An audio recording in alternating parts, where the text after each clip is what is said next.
Hey, salut tout le monde, bienvenue dans cette nouvelle vidéo. Si tu me connais pas, je me présente, je suis Jérémy Lemelon-Fontaine, je suis un photographe animalier de Québec au Canada. Aujourd'hui, je vais te parler d'un des types de photographie animalière que j'aime particulièrement réaliser sur le terrain et j'ai nommé les silhouettes. J'aime vraiment beaucoup faire ça sur le terrain parce qu'on va vraiment laisser la scène à interprétation.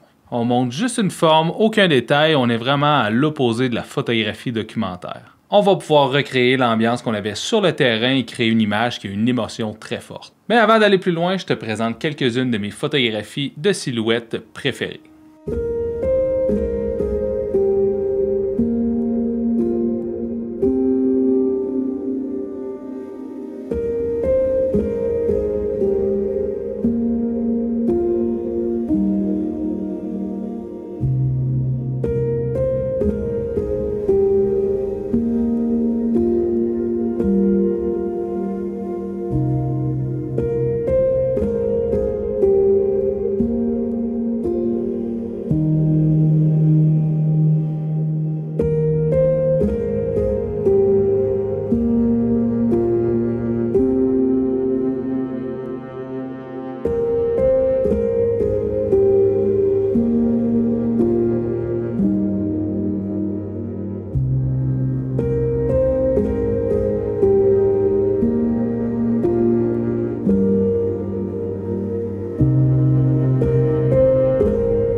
Que de magnifiques ambiances. Et sans plus tarder, je te montre comment on fait ça. D'abord, ça prend une situation sur le terrain qui s'y prête bien. On va aller chercher une différence de luminosité importante entre notre sujet et son arrière-plan. Donc, que ce soit au lever ou au coucher de soleil, lorsqu'on a la source de lumière directement dans l'image, ou encore lorsque notre sujet est à l'ombre en forêt avec un ciel derrière. Ce qu'on cherche, c'est un contraste très élevé dans la scène. Une fois qu'on a trouvé l'arrière-plan qu'on allait placer derrière notre sujet, eh bien celui-ci doit se placer dans une position qui va bien se prêter à une silhouette. Un profil va très bien fonctionner comme sur un oiseau où on va bien voir le bec, ou encore un renard où on va bien voir son museau. Certains autres animaux vont mieux se prendre de face, comme un orignal par exemple, où on voit bien l'envergure du panache. Bien évidemment, il n'y a pas de règles écrites pour ça. Sur le terrain, vous allez pouvoir décider de qu'est-ce qui s'y prête le mieux selon l'animal que vous photographiez.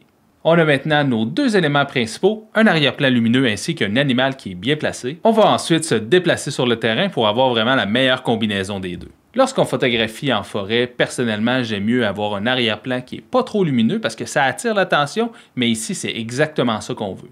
Donc, je vais me positionner pour avoir l'animal directement sur une source lumineuse pour bien voir sa forme.